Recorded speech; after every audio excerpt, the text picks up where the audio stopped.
Hi everyone, you're very welcome. Nice to be with you. We're back here at Joy Skills and beginning a new season, beginning a new series. So we're thinking over the next weeks about passing peace, 7 steps for receiving and giving peace in COVID-19. We're going to have a little look at that. But first I just want to take us as a review of where we've been.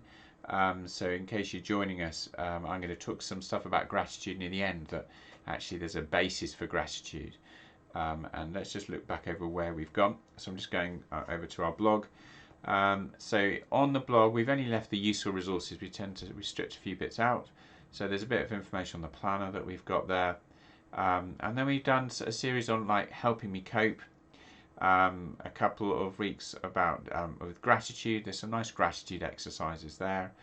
And then last week we had a little gratitude exercise based in Ephesians. So we've been focusing in on gratitude, and that's all on the blog just below this one.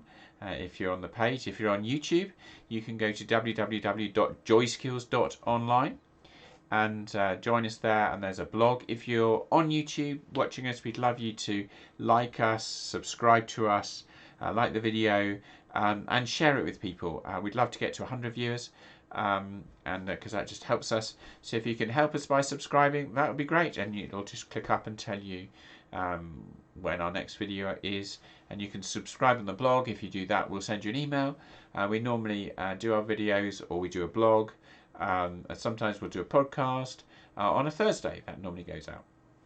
So that's all the information about that. But coming back to the series now, this video is going to be an introduction, and then the next video, which will come out at the same time, will be the first one. So we're looking at passing the peace, 7 steps for receiving and giving peace in COVID-19. If you don't know our story, I came back from post-traumatic stress disorder, and after nearly dying, being run over by a car. And that's a story for another time. And Ruth, my wife, came back from panic attacks, body memory, and all sorts of things. So we kind of have lived in the world of coming back to peace from trauma as people needing to do it ourselves. And we're getting to this point where so many people are in difficulty that actually we're saying we want to be putting some of the resources out there. So one recommended book we've got is this one called Passing the Peace. This is by Jim Wilder. It's just classic. He actually hasn't got his name on it. So that is by Jim Wilder, Passing the Peace, and I'll put a reference to that.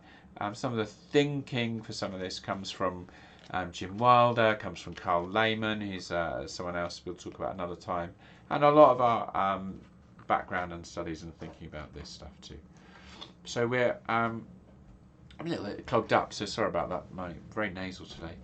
We're surrounded by pain and a lack of peace, and many of us have pain ourselves, and people are struggling and they're overwhelmed, and people need a way to recuperate.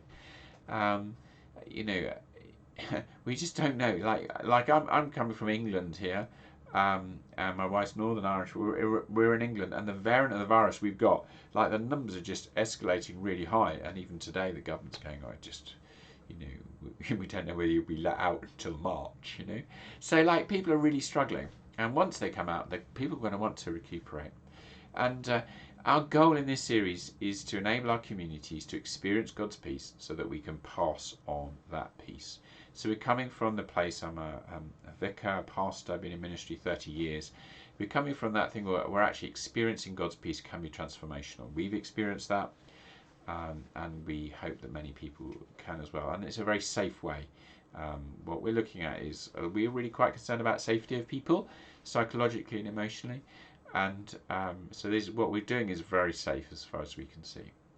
So we're going to go into a series of 8 blogs outlining 7 steps. So it's going to be at least 8. We'll see it. We'll just take it as it comes, really. And I just want to notice a few things at this point. First, we're not trying to focus on individual calming techniques and exercises. Ruth and I have recorded the calming course. Like loads of you are asking, tell us about the course. What's happening?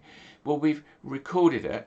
And we are in editing at the moment, And then what happens is once we've done that part of putting that together, you saw it, some of you will see in the music video that we did, we're actually then going to tweak it and work out what do people exactly want and what do people exactly need. So at this point, it's like it's going through an editing process so that we got the roughs, and then we decide what to do, because we're in conversation with one group as to whether they want, they're going to want to use it, or whether we're going to put it out ourselves. Well, we'll put it out ourselves, and you'll be able to access it from here. But exactly what it'll look like, we've just got to pray about that and just think that through a little bit. So bear with us.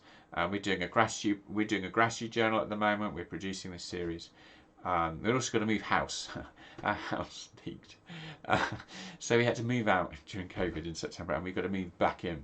So there's a lot going on, but actually, because I wrote a gratitude planner just to cope, because my dad's not well at all, and I need to spend time in gratitude. And I wrote this planner, and actually, I'm lamenting and sad when it's need to be sad, but actually, that's really helped me.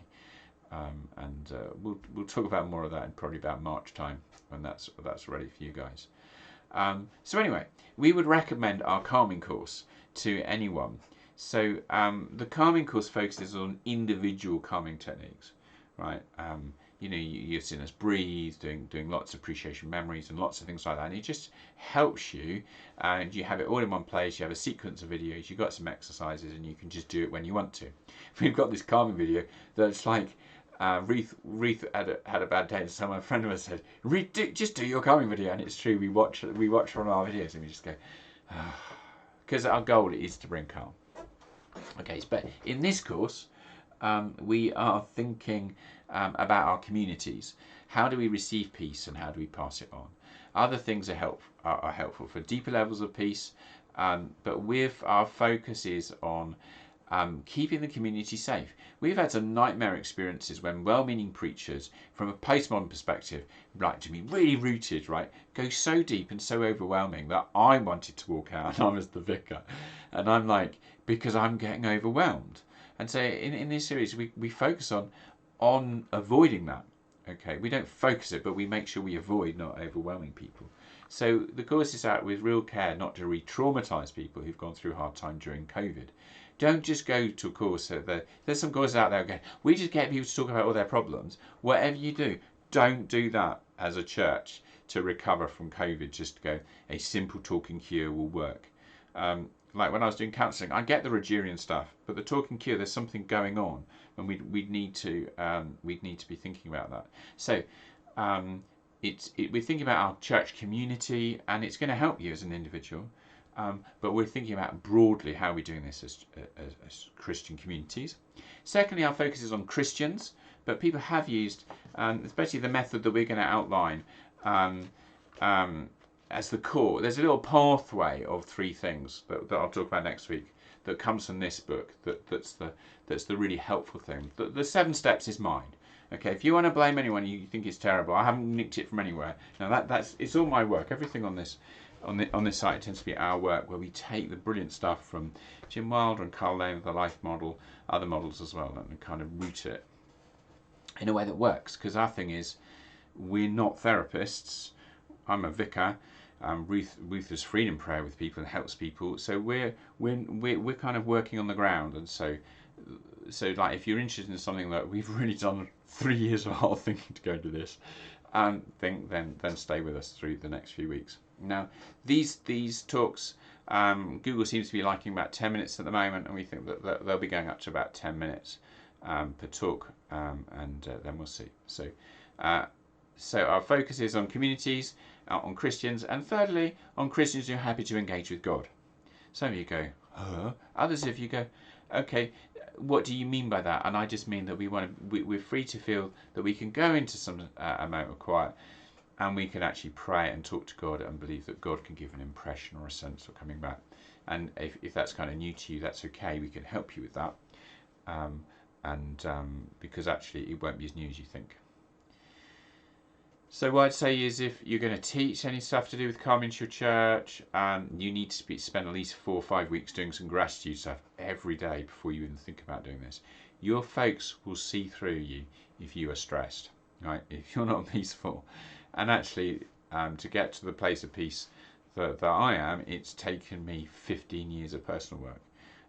It's taken me 3 years of really focusing on stuff and addressing stuff.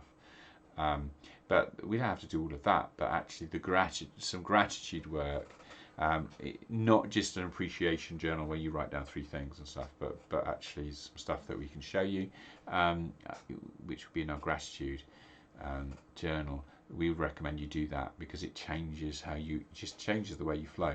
Even the last month and a half, I'm quite surprised by the discipline of gratitude again, the difference that is making.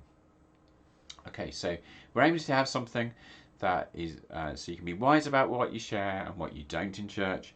You can have an understanding of when people are going to get overwhelmed, what things not to step into and what to step back from. And we will plot 7 steps to help a Christian move forward. You can do it in 8 weeks.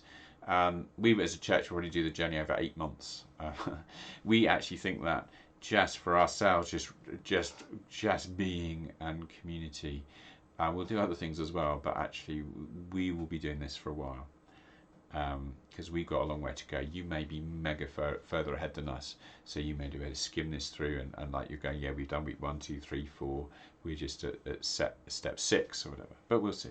So so that is where we're going. That's what we're doing, and that's what we're moving on to. I thought I'd show you that. The next one is we're looking at why is telling our stories good for us, and that's what is going to come out. I'm going to record that next, everyone who listens in, if you listen into this, you'll get some skills and some resources for this. If you do some of the exercises, it will do you even more good. So thanks for listening, and I hope I'll see you in the next one. Bless you. Bye bye.